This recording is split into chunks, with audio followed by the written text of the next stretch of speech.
Nadie sabía cuál era su nombre, y a nadie le importaba conocerlo.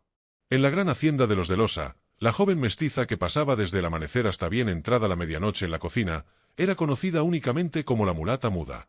Tenía unos 20 años, ojos que nunca se encontraban con los de los demás, y labios que jamás pronunciaban una sola palabra.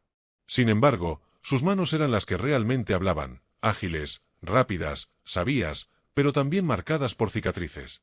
Cada día soportaba gritos, empujones, y en ocasiones, algo mucho peor. Esa mañana, como tantas otras, la señora Hortensia le lanzó una olla por no haber calentado lo suficiente el caldo. La golpeó en la espalda con una vara y le gritó que ni los perros eran tan inútiles. La joven cayó de rodillas, pero ni un solo quejido escapó de sus labios. Su silencio, profundo y rotundo, desbordaba más rabia y desesperación que cualquier grito. Lo que nadie notó fue que al caer, un cordón de cuero se deslizó de su cuello, y colgado de él, cubierto por la tela vieja de su blusa, un medallón de plata tocó brevemente el suelo. El medallón brilló un instante, reflejando la luz que se colaba por la ventana. Fue entonces cuando Lucrecia, la ama de llaves, una mujer de más de 60 años, se detuvo en seco. Se acercó con paso lento, sus ojos fijos en aquel medallón que brillaba tenuemente. Lo tomó con sus dedos temblorosos, apartando cuidadosamente la tela sucia que lo cubría. Al ver el medallón con claridad, su rostro se desfiguró en una mueca de incredulidad. «No puede ser», susurró, retrocediendo un paso. Y antes de que alguien pudiera reaccionar, cayó al suelo desmayada. La cocina se llenó de alaridos y murmullos, pero la joven permaneció allí, inmóvil en su rincón, con la cabeza agachada, sintiendo como nunca antes que todos la observaban, por primera vez, como si estuviera realmente presente. En su pecho seguía colgando el medallón, con un grabado apenas visible, una estrella de 8 puntas y un nombre. Lucía de la Vega, inscrito con letras delicadas. Ninguno de los criados comprendió el significado de aquel nombre, pero Lucrecia sí lo sabía muy bien. Ella misma había sostenido a la hija recién nacida del comandante español, don Fermín de la Vega, hacía ya más de 20 años. La niña que desapareció durante un ataque nocturno y que todos creyeron muerta. La misma niña que, al parecer, había estado viviendo entre ellos todo ese tiempo como una esclava sin nombre. La conmoción que se apoderó de la hacienda fue como un incendio arrasando un campo seco.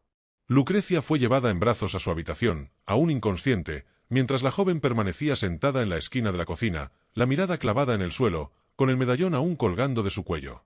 Algunos criados susurraban entre sí, otros la evitaban, temerosos de que todo aquello fuera algún tipo de castigo divino. Pero al caer la noche, cuando Lucrecia recobró el sentido, exigió que la llevaran ante la joven. Con voz quebrada, pidió que la condujeran a su habitación. Allí, bajo la tenue luz de una lámpara de aceite, la anciana la miró fijamente, como si estuviera viendo a un espectro. «¿Quién te dio ese medallón?», preguntó, su voz tan baja que apenas se escuchaba. La joven no respondió. Solo levantó la mirada por primera vez, y con un gesto lento, señaló su propio pecho. «Siempre lo has tenido», insistió Lucrecia. La joven asintió, su rostro inexpresivo. Entonces, la anciana comenzó a llorar en silencio. Se levantó con dificultad, tropezando levemente, y comenzó a buscar entre sus pertenencias. Finalmente, extrajo una caja de madera, cuyos bordes estaban decorados con bronce envejecido. Dentro de la caja, había una carta amarillenta y un dibujo de una niña envuelta en mantas. El dibujo llevaba la misma estrella de 8 puntas que estaba grabada en el medallón. «La mandó tu madre a nacer la noche antes de que nacieras», dijo Lucrecia, con la voz quebrada por la emoción. «El comandante la colgó con sus propias manos cuando te llevó al bautizo». La voz de la anciana se quebró por completo. «Luego llegaron los bandidos. Mataron a la nodriza, y todos creímos que tú habías muerto junto a ella. Pensamos que el destino había decidido quitarte la vida, pero no fue así. Alguien debió haberte encontrado, haberte ocultado, quizás vendido como si fueras un objeto». La anciana se detuvo, incapaz de continuar con aquella dolorosa revelación. La joven respiró profundamente, como si al hacerlo pudiera reunir el coraje necesario, y por primera vez en su vida, pronunció una sola palabra: «Lucía». Lucrecia la abrazó con una fuerza que parecía querer trasladarle toda la ternura acumulada a lo largo de los años, como si aquella joven fuera su propia nieta. «Sí, Lucía de la Vega», susurró, «tú eres la hija del comandante». En ese instante, el aire en la habitación pareció detenerse. Finalmente, la joven tenía un nombre, un origen, una historia. Pero cuando los rumores llegaron a los oídos del nuevo comandante de la región, don Julián del Águila, primo lejano de los de la Vega y actual administrador de la hacienda, la noticia no fue recibida con el mismo fervor. Don Julián ordenó que la joven fuera vigilada. Sentenció que antes de dar cualquier paso, debía confirmarse la veracidad de la historia. Si realmente ella era quien decían, entonces no solo tenía derecho al apellido de los de la Vega, sino también a sus tierras, a su fortuna y al legado entero de la familia. Pero para muchos, esto resultaba inaceptable. Don Julián del Águila era un hombre conocido por su frialdad. Había ascendido al poder con la reputación de ser un administrador eficiente, calculador y sin escrúpulos.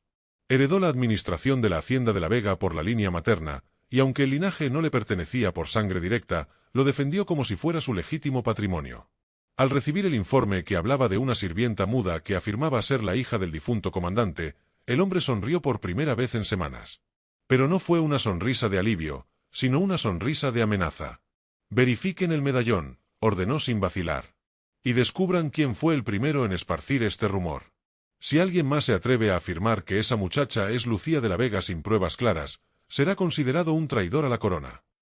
Mientras tanto, en la hacienda, Lucía permanecía en un silencio profundo, incluso después de haber hablado por primera vez. Lucrecia la protegía con la misma devoción que se le otorga a un milagro delicado, enseñándole a leer los documentos antiguos que aún guardaba en su baúl, la partida de nacimiento, la carta de su madre y, sobre todo, una nota firmada por el comandante de la Vega, que decía: «A mi hija Lucía, mi sangre y mi luz. Que este medallón te guíe si alguna vez te pierdes en la oscuridad». Lucía acariciaba ese papel con una delicadeza que parecía expresar el dolor de quien toca una herida que aún no sana. Recordaba los años de sufrimiento, los castigos, las manos ásperas que la arrastraban por los suelos, las noches interminables sin fuego ni pan. ¿Cómo podía alguien con sangre noble haber vivido encadenada en medio de las cenizas, despojada de su dignidad? La respuesta llegó una mañana, cuando Lucrecia, temblorosa, le confesó que reconocía la cicatriz que Lucía llevaba detrás de su oreja izquierda. Una marca de nacimiento que solo tenía la hija legítima del comandante. «Tu madre me la mostró una vez cuando era solo un bebé», murmuró Lucrecia, con lágrimas acumulándose en sus ojos. Lucía sintió una punzada en el pecho, pero no era rabia lo que la invadía, sino una determinación feroz que crecía en su interior. Si alguien había enterrado su historia, ella misma se encargaría de desenterrarla, por más profundo que estuviera el olvido. Esa misma tarde, pidió tinta, papel y un mensajero. Iba a escribir una carta directamente a la Real Audiencia, firmada con su verdadero nombre, Lucía de la Vega. Pero no sabía que don Julián ya había enviado a 2 hombres al galope hacia el norte, con la orden de hacer desaparecer a la sirvienta impostora antes de que alguien con poder pudiera escuchar su voz. El joven Simón, hijo del panadero, era conocido por su rapidez y discreción. Cuando Lucía le entregó la carta sellada con la cera vieja del baúl de su madre, él no hizo preguntas. Sabía que algo grande estaba sucediendo, algo que cambiaría la vida de aquella muchacha, que siempre se había mantenido en silencio, pero que ahora tenía en sus ojos un fuego que nadie debía ignorar. Montó su caballo con determinación y partió antes del amanecer, rumbo a la ciudad. Sin embargo, en el camino, 2 hombres vestidos con el uniforme de los guardias reales lo detuvieron en un paso estrecho del bosque. «¿Llevas mensaje para la audiencia?», preguntó uno de ellos, con voz grave y autoritaria. Simón dudó un instante, pero recordó el temblor en los dedos de Lucía cuando le entregó el pergamino. «Solo pedidos de pan», respondió, tratando de parecer calmado. Los guardias no lo creyeron. Lo golpearon, lo registraron y encontraron la carta. Sin dudarlo, rompieron el sello, y al leer la primera línea, sus rostros se tornaron alarmados. Uno de ellos sacó una daga y dijo con voz firme: «Esto no debe llegar». Pero Simón, astuto como siempre, ya lo había previsto. La carta que llevaba era una copia. La verdadera, envuelta en tela y cera, estaba escondida dentro de su bota. Mientras fingía desmayarse, dejó que los guardias quemaran el papel falso y se alejaran, creyendo que su misión había terminado. Horas después, con la cara hinchada y los labios rotos, Simón llegó cojeando hasta la puerta de la Real Audiencia. Nadie entendió inmediatamente sus palabras, pero cuando extendió la carta y mostró el medallón idéntico al de Lucía, los jueces lo hicieron pasar sin cuestionamientos. Mientras tanto, en la hacienda, don Julián celebraba con vino. «Se acabó el juego de la sirvienta», le dijo al mayordomo, satisfecho. «La audiencia nunca recibirá su mentira». Pero esa misma noche, una paloma mensajera llegó con una nota al comandante. «Carta entregada», medallón confirmado, testimonio aceptado, comitiva en camino. Don Julián palideció por primera vez en su carrera. El control se le escapaba entre los dedos. Mientras tanto, Lucía, por su parte, no podía dormir. Se sentaba en la cocina, rodeada de los sirvientes, que la miraban ahora con una mezcla de miedo y esperanza. Lucrecia la tomó de la mano y, con una mirada profunda, le dijo: «El pasado te persigue, niña. Pero esta vez, tú lo estás alcanzando». A lo lejos, en la oscuridad, el silbido de una lechuza anunció el giro del destino. Lo que había estado enterrado, pronto saldría a la luz. El amanecer trajo consigo un silencio extraño a la hacienda. Los trabajadores no cantaban, los animales no emitían sonido, como si la tierra misma supiera que algo estaba a punto de cambiar. Lucía, en el patio, escarbaba con las uñas un pequeño surco en la tierra, como lo hacía de niña cuando deseaba desaparecer. De repente, se escuchó el trote de caballos, el crujir de las ruedas de una carreta pesada, y el grito de un soldado: «Abra paso a la comitiva real». Los portones de la hacienda se abrieron con un chirrido largo y metálico, y una carreta adornada con insignias doradas entró, seguida por 6 jinetes con uniformes rojos. La audiencia había llegado. Don Julián bajó las escaleras apresuradamente, su rostro tenso y preocupado bajo la peluca blanca que lo hacía parecer aún más autoritario. «¿Qué es esta invasión sin previo aviso?», exigió saber, su voz grave retumbando en las paredes. El juez principal descendió del carruaje con paso firme pero tranquilo. Detrás de él, una mujer anciana, cubierta por un velo negro, bajó también, apoyándose en un bastón de marfil tallado con intrincados detalles. Era doña Estrella, la esposa del comandante, cuya presencia hacía más de 20 años que no se veía en la hacienda, desde el devastador incendio en el norte. Al ver a Lucía, la mujer se detuvo en seco, sus ojos fijos en ella. Se acercó lentamente, sin pronunciar palabra alguna, y con manos temblorosas, se quitó el guante y colocó su palma sobre la mejilla de la joven. «Eres ella», susurró con la voz quebrada. «El mismo lunar junto al ojo, la misma piel canela, la misma mirada que tu padre». Lucía no entendía del todo lo que sucedía, pero algo en su interior reaccionó, como si su corazón recordara lo que su mente aún no alcanzaba a comprender. El juez alzó la mano, exigiendo atención. «Hay indicios sólidos de que esta joven fue robada durante la insurrección de 1804 y entregada ilegalmente como esclava. El medallón y el testimonio coinciden». Don Julián intentó intervenir con furia, pero una orden del juez lo obligó a callar. «Hasta que se esclarezca la verdad, esta hacienda queda bajo custodia real», anunció, con voz firme. Lucía fue escoltada a un cuarto limpio, con una cama hecha a mano, un espejo en la pared y un tazón de agua perfumada sobre la mesa. Era la primera vez en su vida que nadie la llamaba sirvienta, que la trataban con la dignidad que siempre había soñado. Al entrar, Lucrecia la abrazó en silencio, sin palabras, y dejó algo sobre la mesa, el cuaderno de recetas de la antigua dueña de la casa, con una flor seca entre sus páginas. Afuera, los demás sirvientes espiaban entre los postigos, incapaces de creer lo que acababa de ocurrir. La muda que había estado cocinando para todos era, en realidad, la heredera legítima del comandante. El sol iluminó su rostro por primera vez sin polvo ni ceniza, y Lucía, sentada al borde de la cama, supo en ese instante que todo apenas comenzaba. Al despertar, Lucía sentía su corazón desbordado, incapaz de discernir si la noche anterior había sido un sueño tejido por el cansancio o si realmente alguien la había llamado hija. La habitación tenía un olor suave a lavanda, y los muros, en lugar de aprisionarla, parecían abrazarla, como si estuvieran protegiéndola de cualquier peligro. Frente a ella, sobre una mesita de madera antigua, descansaba el medallón abierto. Dentro, un retrato en miniatura de una mujer con ojos tristes. Lucía lo tocó con dedos aún adoloridos, y un calor extraño se extendió por su pecho, como si aquel retrato la estuviera llamando. En la biblioteca, el juez desplegó documentos antiguos, registros de nacimientos, cartas extraviadas, hasta un acta de defunción escrita a mano, donde el nombre de Lucía aparecía tachado con tinta negra. «Alguien te dio por muerta, Lucía», dijo el juez con voz grave. «Y alguien más se encargó de que nunca recordaras quién eras». Doña Estrella entró en ese momento, con paso lento, pero decidido. Le extendió una bufanda tejida con hilos finos. «Esto era tuyo», dijo. «Lo tejiste con tus propias manos cuando tenías apenas 4 años. Lo conservé todos estos años porque nunca creí que estuvieras muerta». Lucía la tomó con cuidado, como si una hebra mal tocada pudiera deshacer toda la historia que había guardado en ella. Su cuerpo recordaba lo que su mente no alcanzaba a comprender, el perfume que su madre solía usar, el calor de ese hilo bajo sus pequeños dedos. Me llamaban basura en la cocina, murmuró, la voz quebrada por el dolor. ¿Cómo puede ser que yo? Porque eras la amenaza más grande para aquellos que robaron esta hacienda, respondió el juez con firmeza. Un alma noble vestida de servidumbre. Esa es la traición más antigua. En ese momento, don Julián irrumpió en la sala con furia, golpeando la mesa con la mano. Todo esto es una farsa. Ella no tiene sangre española, es una impostora, vociferó, su rostro enrojecido por la indignación. Pero Lucía se levantó lentamente, sin prisa. En sus ojos no había ira, solo una verdad profunda que no necesitaba ser defendida. Desabrochó la manga izquierda de su vestido y mostró una pequeña cicatriz en forma de media luna. Mi madre decía que esto era mi luna de nacimiento, explicó, su voz tranquila pero firme. En la pintura del comandante, él también tiene una marca sobre el hombro. El silencio se apoderó de la sala, pesado y absoluto.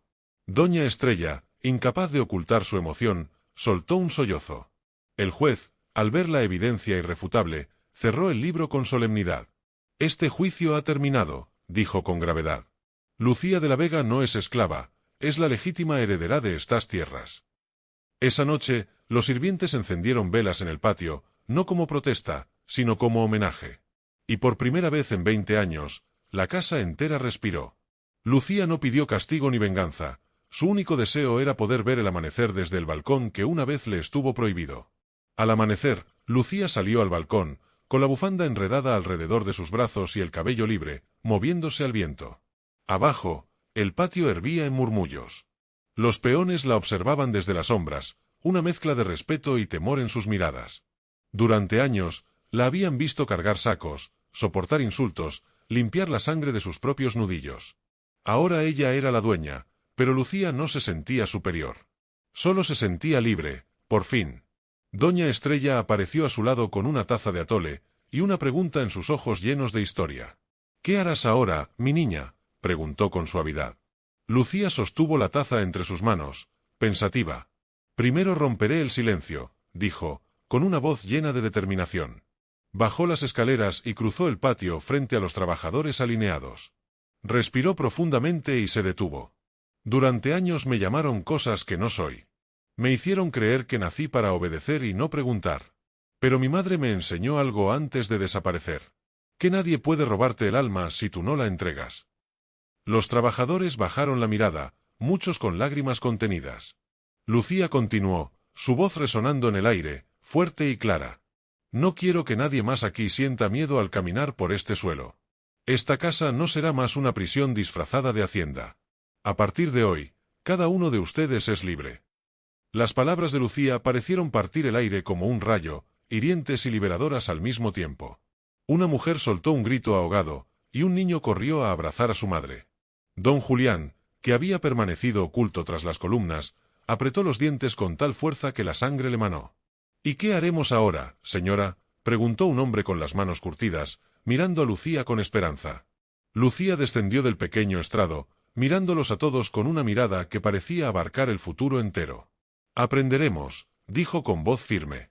«Convertiremos esta hacienda en un lugar donde se lea, se escuche, se hable, donde cada historia se respete».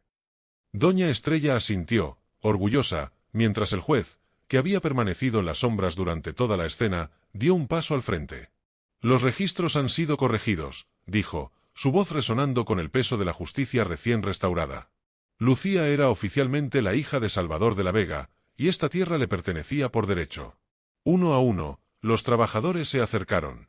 Algunos con lágrimas en los ojos, otros con sonrisas tímidas que apenas se atrevían a mostrar. Nadie la llamó señora, todos la llamaron Lucía. Cuando el sol alcanzó el mediodía, Lucía regresó al cuarto en el que había dormido por primera vez sin las cadenas que la habían acompañado toda su vida. Abrió el cajón y sacó el medallón. No lo colgó en su cuello. Lo colocó sobre una piedra tallada, justo en la entrada, para que el mundo lo supiera. La esclava había desaparecido. Solo quedaba una mujer con un alma invicta. Esa noche, la hacienda entera brillaba con luz, pero no por fuego. Por primera vez en décadas, se encendieron faroles en cada pasillo. Se abrieron puertas que siempre habían estado cerradas, y se escuchaban risas suaves, como si el eco del sufrimiento de años comenzara a disiparse. Lucía no dormía. Caminaba descalza por el largo corredor que daba al jardín, llevando en brazos a una niña que lloraba. Era la hija de una de las cocineras, recién nacida, y no dejaba de temblar. Lucía la acunaba con una dulzura que no recordaba haber recibido. Tal vez por eso le salía tan natural, porque sabía bien lo que había faltado en su propia vida. Doña Estrella la encontró allí, bajo el cielo estrellado. «No vas a descansar, hija», le dijo con voz suave. Lucía negó con una sonrisa triste. «No, aún hay tanto por hacer. He visto cuadernos empolvados, libros cerrados, bocas que jamás aprendieron a pronunciar su propio nombre. No puedo dormir sabiendo eso». Estrella se sentó a su lado, observando el cielo en silencio. «Hoy rompiste un ciclo», dijo finalmente. «Pero hay hombres que no olvidan el poder que perdieron». Lucía acarició la frente de la bebé dormida y, con voz tranquila, respondió: «Lo sé. Por eso no me basta con liberar. Quiero preparar, enseñar, para que cuando vuelva la oscuridad, haya 1000 llamas encendidas, iluminando el camino». En ese instante, llegó el mensajero con un sobre del virrey. «Felicitaciones por el acto justo», dijo mientras entregaba la carta, «reconocimiento oficial y una advertencia, cuidado con la reacción de los hacendados vecinos».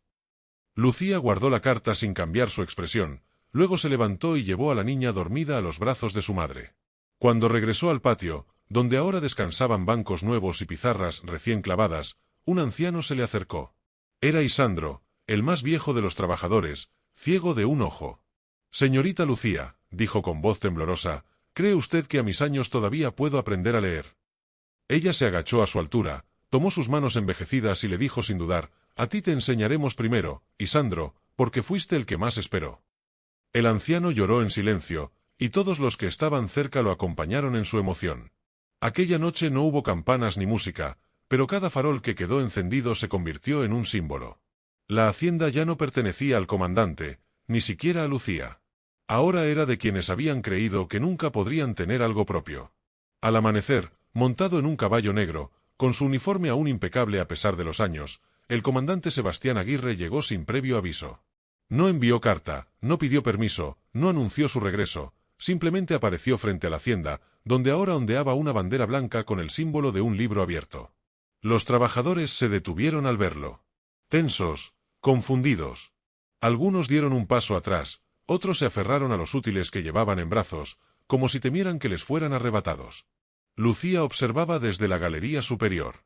Bajó sin prisa, sin miedo, acompañada por Estrella y 2 jóvenes que ahora enseñaban a leer. El comandante desmontó con paso firme, pero su mirada estaba nublada. No de rabia, sino de algo mucho más cercano al desconcierto. «¿Qué es esto?», gruñó, señalando a los niños que corrían con cuadernos, al anciano que repasaba sílabas, a la niña que coloreaba un mapa en el suelo. «Esto es lo que tú nunca viste», respondió Lucía con voz clara, casi tranquila. «Lo que siempre estuvo aquí, esperando que alguien creyera que valía la pena». Sebastián la miró de arriba a abajo. Su hija lo sabía.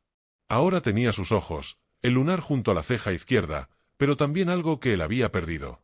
Compasión. «Tu madre me dijo que habías muerto y tú le creíste porque era más fácil que buscarme», dijo él con amargura.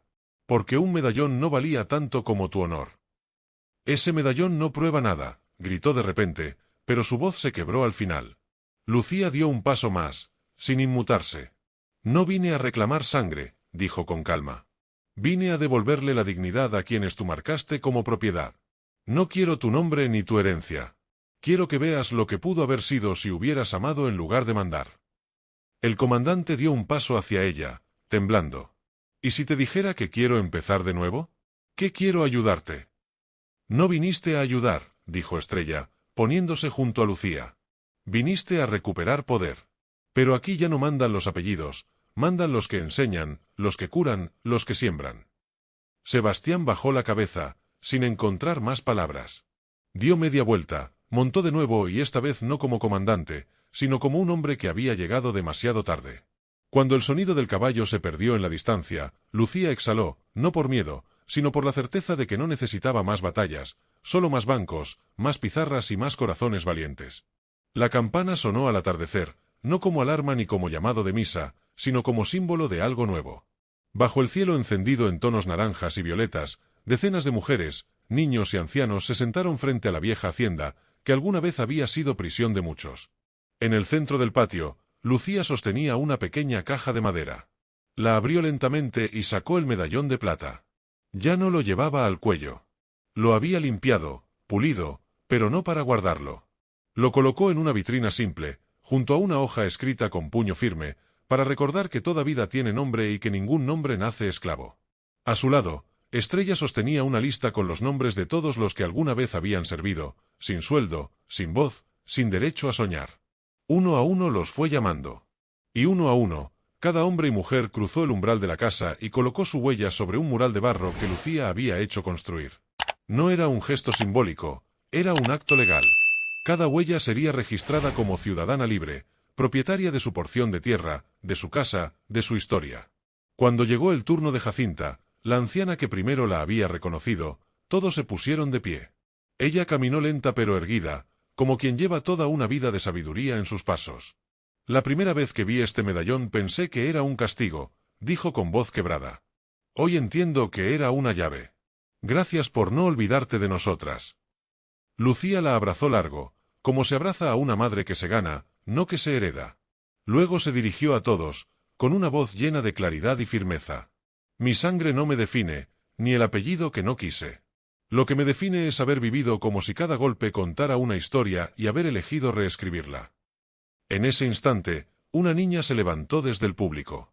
Tendría 8 años, el cabello en trenzas torcidas, los ojos grandes y llenos de curiosidad. ¿Y si yo también quiero escribir mi historia?, preguntó tímidamente. Lucía sonrió, se agachó y le extendió un cuaderno en blanco. Entonces, empieza con tu nombre, niña valiente, porque aquí nunca más serás solo una más. A lo lejos, el sol descendía lentamente, pero nadie lo notaba. Todos miraban el muro de huellas, el medallón en la vitrina y a la joven que, sin buscar venganza, les había dado algo mucho más poderoso, el derecho a existir.